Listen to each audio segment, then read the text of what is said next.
नमस्कार, आप देख रहे हैं आज तक। आपके साथ मैं हूं अंजना ओम कश्यप। राज तिलक का कारवां आज पहुंचा है सतारा। सतारा यानी 7 पहाड़ियों के बीच बसा ये सतारा, और इसी सतारा में छत्रपति शिवाजी महाराज की गद्दी है। उनके वंशज आज भी यहाँ पर मौजूद हैं। एनसीपी का गढ़ है ये, लेकिन कहते हैं सतारा 2 चीजों के लिए जाना चाहता है। सतारा का एक तो कंधी पेड़ा है और दूसरी तरफ लावणी डांस। इन दोनों चीजों के लिए सतारा जाना जाता है पूरे महाराष्ट्र में। मराठवाड़ा के इस हिस्से में एनसीपी का गढ़ है, और यहाँ से 122 किलोमीटर दूर नरेंद्र मोदी ने सांगली में आज ही ललकारा है शरद पवार को, और कहा है कि शरद पवार में छत्रपति शिवाजी के गुण ही नहीं है। बहरहाल बहुत बहुत स्वागत आप सभी का। तालियों से पहले स्वागत हो जाए आज सतारा की जनता का, जहाँ पर आज हम राज तिलक करेंगे। बिल्कुल आपसे भी बात करेंगे, जरा लावणी डांस के बारे में भी बात हो जाए। कितने सालों से कर रही हैं आप लावणी? 20 साल से कर रही। 20 साल से। और कब कब करते हैं इसे? त्योहार में करते हैं, कार्यक्रम में करते हैं। ठीक है, या लावणी डांस की बात हो गई तो जरा पेड़े के पास भी चलते हैं। कंदी पेड़ा इसे कहते हैं, और कंदी पेड़ा यहाँ का फेमस है, और कंदी पेड़ा का ही एक स्टॉल यहाँ पर भी लगा हुआ है यहाँ के रंग और फ्लेवर के लिए। नाम क्या है साहब आपका? रोहित। पूरा नाम बताइए। रोहित मोदी। नाम इनका रोहित मोदी है, लेकिन मोदी यहाँ से ललकार के गए हैं अन्य पार्टियों को। ये पेड़ा किस चीज से बनता है? जी, खवे से बनता है। खोए से पूरा बनाते हैं इसको, और इसीलिए यहाँ पर फेमस है। ये एक तरह से पहचान है यहाँ की। जी, ऑफ कोर्स। बिल्कुल। तो चलिए यहाँ के लोगों से की शुरुआत करते हैं, लेकिन उससे पहले आपका परिचय। यहाँ पर जो खास मेहमान हमारे साथ मंच पर मौजूद है उनसे करा रहे हैं। एमएनएस की तरफ से राहुल पवार जी, जो कि उम्मीदवार है, वो हमारे साथ। तालियों से स्वागत कीजिए इनका। शिवसेना की तरफ से दगड़ू दादा सपकाल जी हमारे साथ, ये भी उम्मीदवार हैं, यहाँ पर मौजूद हैं। एनसीपी से हमारे साथ शशिकांत शिंदे जी नहीं आ पाए हैं। डॉक्टर सुरेश शेट्गे जी हमारे साथ हैं, सही बता रही हूँ मैं। उसके बाद कांग्रेस से हमारे साथ यहाँ पर मौजूद है विनय राव जी, कौन से साहब, और जो कि सचिव है यहाँ पर। और आरपीआई से अशोक गायकवाड़ जी, सतारा डिस्ट्रिक्ट के प्रेसिडेंट हमारे साथ मौजूद हैं। इन सबसे सवाल जवाब करेंगे, लेकिन सबसे पहले एनसीपी के पास आते हुए नरेंद्र मोदी जी ने कहा है कि शरद पवार में छत्रपति शिवाजी के कोई गुण ही नहीं है, उन पर भरोसा मत कीजिए। एकदम आपके मान में आके आपको ललकारा है, जवाब दीजिए। जब भी नरेंद्र मोदी हमको ललकारते हैं, बीजेपी हमको ललकारते हैं, अब एक बात हमेशा कहता हूं कि सतारा की जो भूमि है वो एंटी कम्युनल अब तक रही है और बाद में ही रहेगी, क्योंकि यहाँ यशवंतराव चौहान जैसे prime minister, deputy prime minister हुए हैं, फाइनेंस मिनिस्टर हुए हैं, और जब भी इस भूमि में कभी भी धर्मनिरपेक्षता का सिवा कोई चलाया नहीं। और शरद पवार ने 37 ईयर्स में महाराष्ट्र का सीएम वो हो चुके हैं। तो एक सेकंड, आपके लिए कम्युनल अब सिर्फ बीजेपी है या शिवसेना भी कम्युनल है? हमारे लिए बीजेपी पहला कम्युनल ज्यादा है। अच्छा, ये ज्यादा छोटा मीटर रखा है आपने? मीटर रखा है? नहीं, मीटर नहीं रखा है। शिवसेना महाराष्ट्र की पार्टी है, शिवसेना महाराष्ट्र की पार्टी है, वो ज्यादा कम्युनल नहीं है। शिवसेना मराठी लोगों के लिए। हाँ, लेकिन अब आप मराठा कार्ड खेल रहे हैं? नहीं, मराठा कार्ड नहीं खेल रहा हूँ। नहीं, मराठा कार्ड नहीं खेल रहा हूँ मैं सिर्फ प्रोग्रेसिव थिंक कार्ड खेल रहा हूँ। हमारा पार्टी प्रोग्रेसिव है, हमारा पार्टी ऑर्थोडॉक्स नहीं है। आज नरेंद्र मोदी ने यह कहा कि बाला साहब ठाकरे के नाम पर मैं शिवसेना के खिलाफ नहीं बोलूंगा, इसका क्या मतलब है? नरेंद्र मोदी को पूछो। आप इसका कोई मतलब नहीं निकालना चाहते? मैं कैसा जवाब दूंगा? जो नरेंद्र मोदी बोला उसका मैं जवाब नहीं दूंगा। पर क्या वो सॉफ्ट हो रहे हैं? क्या वो सॉफ्ट हो रहे हैं आपके प्रति? क्या वो शिवसेना की तरफ सॉफ्ट हो रहे हैं? देखो, शिवसेना के तरफ तोप फेंक देंगे, हाँ, तो हमारे लीडर भी उसके तोप का जवाब देंगे। क्या लोगों के भी सवाल लेंगे? कुछ लोग कौन सवाल पूछना चाहता है? यहाँ पर तो ज्यादातर लोग पार्टी के बैठे हुए। मैं चाहती हूँ इधर से शुरुआत हो। आप इंडिपेंडेंट कैंडिडेट भी हैं, तिलक लगा कर बैठे हैं। राज तिलक किसका होगा पता नहीं, सवाल पूछिए। ये बताइए कि आपके पास क्या है अलग तमाम पार्टियों से? अलग तमाम पार्टियों से मेरे पास ये है कि ये जो पार्टी है ये लोगों को उल्लू बना रही है। ये जो इंडिपेंडेंट कैंडिडेट है इनको महाराष्ट्र में ज़्यादा से ज़्यादा सीट मिलनी चाहिए। अगर मैं चुन के आता हूँ तो मेरी वाइफ एक लेडी मुख्यमंत्री बनेगी, सबकी लॉबी में बनाऊंगा। बस आप घर परिवार चलाएंगे यहाँ के सत्ता में। ये कौन सा आपने सोल्यूशन दिया? ये परिवारवाद तो देश वर्षों से झेल रहा है। पूछे सवाल। मेरा एनसीपी से ये सवाल है, रिसेंटली आपने एक आंदोलन किया था आने वाली टोल नाके के ऊपर, जहाँ पे बहुत सारे गड्ढे थे, तो उस वक्त सरकार आपकी थी कांग्रेस एनसीपी की, उस वक्त उसका कुछ नतीजा निकला नहीं। अभी कोल्हापुर के आपके सीनियर लीडर है, उन्होंने कहा हम लोग को सत्ता दो, हम लोग टोल बंद करके दिखाएंगे। तो इतने साल 10 साल तक आपकी सत्ता थी, तो इतने साल में आपने टोल क्यों नहीं बंद किया? ये बड़ा अच्छा है, सत्ता में आप हैं और आप ही मुहिम छेड़ते हैं टोल नाके के खिलाफ, फिर कहते हैं फिर से सत्ता दे दो तब बंद कर देंगे। इसका जवाब मैं ऐसा देता हूँ, जो परिवहन मंत्री पहले हो चुके हैं नितिन गडकरी साहब, उन्हें बोल दिया है टोल बंद करना कोई आसान काम नहीं है, कि टोल के बदले उन कंपनियों के पास बात से पैसे लिए थे। और बीजेपी के जो सीनियर लीडर है, जो अब सेंटर में मिनिस्टर है, वो भी बोल रहे हैं कि टोल बंद करना कोई आसान बात नहीं है। 10 साल तक तो यूपीए की सरकार थी, किसको भ्रमित कर रहे हैं आप? ये 100 दिनों की बात बता रहे हैं? नहीं, अभी नितिन गडकरी आपके आदर्श हैं? अच्छा, गडकरी आदर्श नहीं है मेरा। तो फिर अरे साहब, आपसे सवाल पूछ रहा है आपके बारे में, आप कुछ और कहानी बता रहे हैं। सवाल ये है कि आप यहाँ पर सत्ता में थे, हाँ? केंद्र में आपकी सरकार थी, टोल नाका आपने खत्म नहीं किया, अब आप कह रहे हैं फिर से सत्ता दे दो तो कर देंगे, क्यों विश्वास करें? नहीं, वैसा तो हाँ, जवाब दीजिए, जवाब दीजिए। वैसा तो कोई हमने बताया नहीं है, हम टोल बंद करके बोल के, हम टोल बंद करेंगे, लेकिन जब भी रास्ता अच्छा हो जाएगा तब भी एनसीपी टोल बंद करेंगी डेफिनेटली, क्योंकि 500 करोड़ का जो कोल्हापुर टोल नाके का काम है, उसका अगर कोई सही जवाब निकाला, सरकार उसे ढूंढ रही है, अगर नहीं सही जवाब निकाला तो डेफिनेटली वो टोल बंद हो जाएगा। चलिए, कौन से साहब आपके पास आती हूँ। पृथ्वीराज चौहान, कराड़, जहाँ से उनका डिस्ट्रिक्ट है, यहाँ पर लेकिन एनसीपी का गढ़ है, एक सीट, कांग्रेस क्यों यहाँ पर पैठ नहीं बना पा रही? देखो आप, पहली ये बात मेरी एक ऐसी मैं आपको बोलना चाहता हूँ कि 2004 और 2009 में एनसीपी और कांग्रेस का अलायंस हो गया। इसके वजह से कांग्रेस की सीट इधर उम्मीदवार भी नहीं मिला। इसकी वजह से कांग्रेस के जो वोटर्स है उनको अपने पक्ष को वोट देने का चांस ही नहीं मिला। अभी अलायंस टूट गया है, अभी देखो क्या बदल हो जाता है। अच्छा, एनसीपी को छोड़ के लोग कांग्रेस की तरफ आएंगे क्या? यहाँ पर लोग मानते हैं कि एनसीपी और कांग्रेस में अब लोग कांग्रेस की तरफ जाएंगे, या एनसीपी का गढ़ है ये वैसा ही रहेगा? कांग्रेस वाले ज्यादा, कांग्रेस वाले सवाल पूछिए, आप हाथ उठाइए, सवाल पूछिए। आपको 15 को वोट डालना है, सवाल पूछिए, आपके नेता आपके सामने। यहाँ पे एनसीपी का ही वोट चलेगा, पूरे डिस्ट्रिक्ट में जो भी आज तक हो रहा है वही हो जाएगा। एनसीपी से जुड़े हुए हैं आप? मैं जुड़ा हुआ था, अभी नहीं हूँ, मगर मैं ये कहता हूँ दावे से कि एनसीपी यहाँ विन हो जाएगा, क्योंकि उनके काम है यहाँ पे सब, जो शरद पवार की कृपा से सब लोगों ने अच्छे लीडर्स बनाए हैं उन्होंने। चलिए ठीक है, सवाल पूछना, आप आइए इधर आइए, सवाल पूछिए।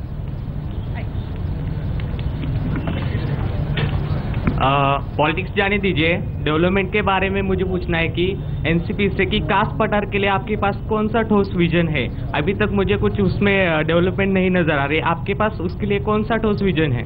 Thank you. जवाब दीजिए साहब, सारे सवाल आप ही के लिए आ रहे हैं। पठार के लिए पहले लोग जाते थे, पूरे जाते थे, वहाँ की फॉरेस्ट की प्रॉब्लम थे। अभी कास पठार के लिए गवर्नमेंट ने रूल बनाए हैं, फॉरेस्ट ने रूल बनाए हैं। अभी कभी कहीं गाड़ी जाते नहीं, वहाँ सिर्फ बस जाते हैं, और वहाँ का जो संवर्धन है, नेचर का संवर्धन है, वहाँ अच्छी तरह से हो रहा है, अभी कोई प्रॉब्लम नहीं है। कास पठार के बारे में पूरे दुनिया से टूरिस्ट आ रहे हैं, और वो वर्ल्ड हेरिटेज में भी गया है। ठीक है, आप पूछे।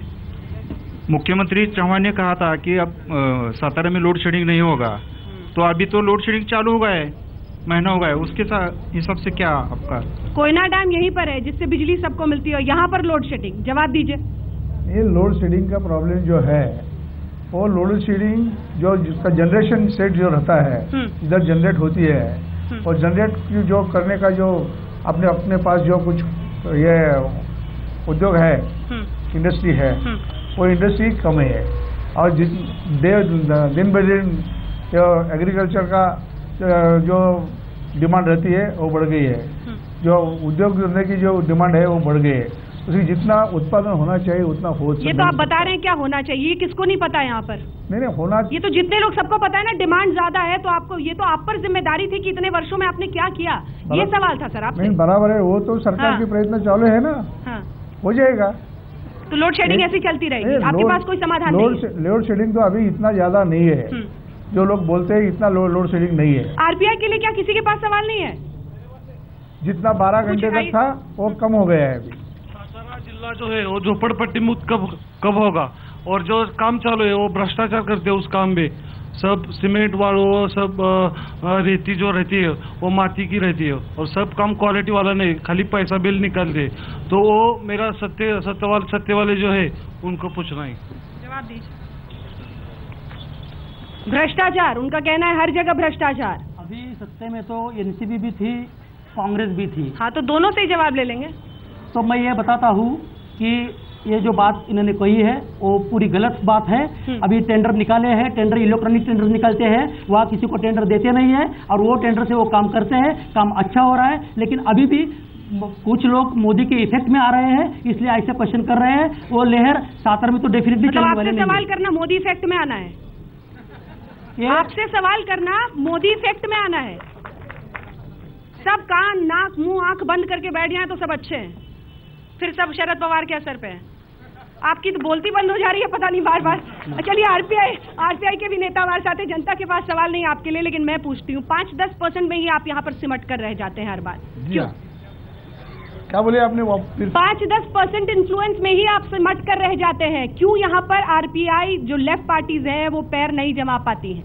कैसा है, इस महाराष्ट्र और सातर के अंदर अगर आप सोचा जाए तो मैं वैसे तो लोकसभा में महायुति का उम्मीदवार था और ये जगह मुझे मिली थी। इस चुनाव में मैं खड़ा था, लेकिन उस चुनाव में खड़ा रहने के बाद मैंने बहुत गौर से देखा है कि यहाँ पर कास्टिज्म बहुत होता है। अच्छा। और लोग ऐसे तो हम बहुत सब एक साथ में है, एक दूसरे से प्यार करते हैं, लेकिन सत्ता की बात आती है तो कास्टिज्म आता है। अच्छा। और इसी के वजह से हमारे वोट है, लेकिन हमारे पास इतने वोट नहीं है जितने वोट चुन के आने के लिए चाहिए। क्योंकि आप अगर गौर से देखोगे, लोग काम विकास कुछ नहीं खोजते। नहीं, वो लोग काम विकास कुछ नहीं खोजते, कुछ भी नहीं खोजते। लेफ्ट पार्टीज, आरपीआई पार्टीज इंतजार करेंगी कि कब जातिवाद इस देश से खत्म होगा, तब आपको सत्ता मिलेगी। ये सही बात है, सही बात। अच्छा, आदर्श स्थिति का इंतजार कर रहे हैं? नहीं, इंतजार नहीं है, हम लोग तो बदलाव चाहते हैं, बदलाव हो रहा है। लेकिन आप अगर ऐसा देखा जाए, और लोगों के सवाल लेते हैं। 1995 में महाराष्ट्र के अंदर शिवसेना और भाजपा की सरकार आई, जब ये कृष्णा खोरे का जो पानी सिंचन आया योजना, जब भी 5,400 करोड़ की योजना बीजेपी सरकार ने लाई, फिर भी 80% काम इस डैम का पूरा हुआ था। वो महू हाथेगर धरण ऐसे और धरण है। सवाल क्या है सर? कि इसमें इतना 15 साल सत्ते में एनसीपी और कांग्रेस बैठा है, तो 15 साल में ये डैम क्यों पूरा नहीं हुआ? और फिर भी 70,000 का घोटाला होता है। ये शेतकरी को पानी कभी मिलेगा?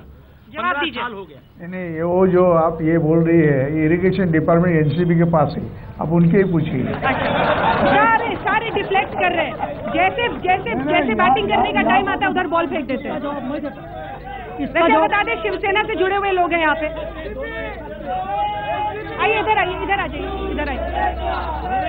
एक सेकंड। एक है बर का कनिष्ठ साहब, अपन जो उत्तर दे हिंदी में आप जो बता रहे हैं, आप मिलजुल के सरकार चलाते थे, आप बाजू हो गए।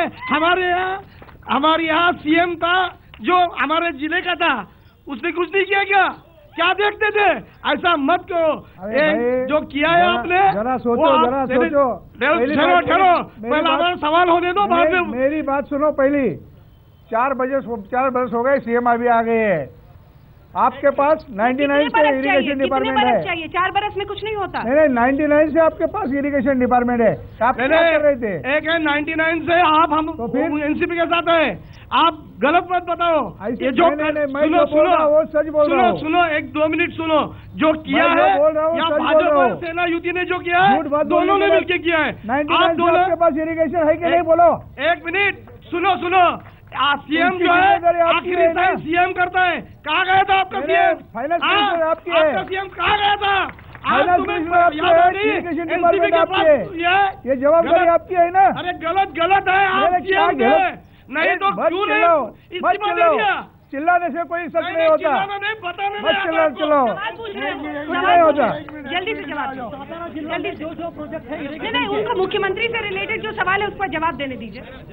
पृथ्वीराज चौहान जी भी यहाँ का उद्धार नहीं कर पा रहे, सवाल उनका जवाब दीजिए साहब। पृथ्वीराज चौहान 4 बरस हो गए हैं। कितने बरस चाहिए आपको? नहीं 4 बरस हो गए हैं। अभी वो चीफ मिनिस्टर है। कोई टाइमलाइन तो बनाइए। जब से वो आए हैं सब लाइन पर चला है अभी। अच्छा, सब लाइन पे है? हाँ, सब लाइन पर चला है अभी। जनता क्यों ऐसे सवाल पूछ रही है? जनता को मालूम है इसका जिम्मेदार कौन है और क्या है। और इधर से कौन सा? देखिए, ये सातारा जिले में जो चल रहा है दोनों गठबंधनों का, उनको जनता के सवालों से कुछ लेना देना है या नहीं, यही हमारा सवाल है। क्योंकि मुख्य सवाल ये है कि सातारा जिले में जो सेज बना हुआ है वो सेज में तो कोई लेबर लॉस है नहीं। दूसरी बात, प्रोडक्शन जो सातारा में होना चाहिए, तो सातारा की महाराष्ट्र स्कूटर्स कंपनी पिछले 10 सालों से बंद है। उसमें के करीबन 4000 कर्मचारी थे, वो घर गए हुए, आज केवल 70 कर्मचारी बचे हुए हैं। वो पूरी फैक्ट्री जो है वो महाराष्ट्र गवर्नमेंट और बजाज दोनों की मिलकर है। तो ये सवाल है कि ये कंपनी कब चालू हो जाएगी। स्पेशल इकोनॉमिक जोन को लेकर उनका सवाल है, जल्दी से जवाब दीजिए, फिर सर के पास चलेंगे जल्दी से। इधर फिर बॉल उधर फेंक दिया। भाई तो जब इनकी तरफ बॉल फेंको ये उधर फेंकते हैं, आप इधर फेंकते हैं। मैडम एक देखो, हाँ, ये जो है जो 51% शेयर किसका है और 49% शेयर किसका है, उसमें उनका जो टंटा चल रहा है ना, उसके वजह से वो चल रहा है। यूपी में पिछले गवर्नमेंट ने, यूपीए के गवर्नमेंट ने यूपीए की स्कूटर इंडिया कंपनी को 200 करोड़ रुपए देके वो कंपनी जिंदा रखी। ये कंपनी बंद क्यों है? ये कंपनी तो शुरू होनी चाहिए। ठीक है, चलते चलते आपसे एक सवाल मैं करना चाहती हूँ शिवसेना को लेकर। पोस्ट पोल अलायंस का दरवाजा खुला हुआ है क्या? पोस्ट पोल अलायंस यानी चुनाव के बाद फिर से हाथ पकड़ेंगे क्या बीजेपी का? इसीलिए सॉफ्ट हो रहे एक दूसरे पे। आगे की बात आज कैसे बता देगा? तो दरवाजा खुला रखा है ना, मतलब दरवाजा तो सारे दरवाजे खुले हैं। इधर एनसीपी ने हाथ बढ़ाया तो उसको भी पकड़ लेंगे। सरकार बनाने का हमारा कोई संबंध नहीं, कोई संबंध नहीं, बीजेपी से है, वो कांग्रेस में है, वो फर्स्ट क्लास है। चलिए एक आखिरी सवाल का वक्त है, जल्दी आइए। एक आखिरी सवाल का वक्त है, जल्दी से आखिरी छोटा सवाल। यहाँ पे सतारागढ़ जो है, यहाँ पे एजुकेशन वाले बहुत लड़के हैं, आईटी डेवलपर है, लेकिन वो जा रहे पूना बॉम्बे। वो कौन ऐसा पक्ष है कि उसमें वो MIDC ओस पड़ी है? कुछ भी नहीं वहाँ पे। ठीक है, इसी सवाल के साथ अंत करते हैं क्योंकि बहुत वाजिब जवाब इसका मिल नहीं पाएगा। कृष्णा नदी के किनारे ये सतारा है और सतारा का युवा आज भी आगे का रास्ता खोज रहा है। लहरें कृष्णा की कहीं तक पहुंचे लेकिन उसकी पहुंच बहुत सीमित है, उसे पूरा जैसे जगहों पर जाना पड़ता है नौकरी के लिए। बहुत बहुत शुक्रिया आप सभी का हमारे साथ राज तिलक में शामिल होने के लिए।